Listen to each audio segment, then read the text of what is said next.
Hi all, ಎಲ್ಲರ ಮನೇಲೂ chicken gravy ಮಾಡೇ ಮಾಡ್ತೀರಾ. ಆದರೆ ನಮ್ಮ ಮನೇಲಿ ನಾನು ಯಾವ ರೀತಿಯಾಗಿ ಮಾಡ್ತೀನಿ ಅನ್ನೋದನ್ನು ನೋಡೋಣ ಬನ್ನಿ.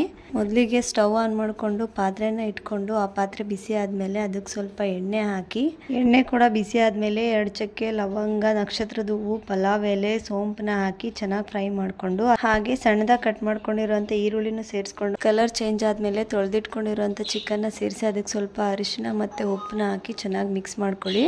ಅದು 50% ಬೇಯೋದ್ರೊಳಗೆ ಸೈಡಲ್ಲಿ ಒಂದು ಪ್ಯಾನ್ನ ತಗೊಂಡು ಅದಕ್ಕೆ ಎಣ್ಣೆ ಹಾಕಿ ಬಿಸಿ ಆದಮೇಲೆ ಅದಕ್ಕೆ ಈರುಳ್ಳಿ, ಬೆಳ್ಳುಳ್ಳಿ, ಶುಂಠಿ, ಹಸಿರು ಮೆಣಸಿನ್ಕಾಯಿ, ಸ್ವಲ್ಪ ಕೊಬ್ಬರಿ ಹಾಗೆ 1 ಟೊಮೊಟೊನ ಹಾಕಿ ಕೊತ್ತಂಬರಿ ಸೊಪ್ಪು, ಪುದೀನ ಸೊಪ್ಪು ಹಾಕಿ ಸ್ವಲ್ಪ ಬಾಡಿಸಿ ಮಸಾಲೆ ರೆಡಿ ಮಾಡಿ ಇಟ್ಕೊಳ್ಳಿ.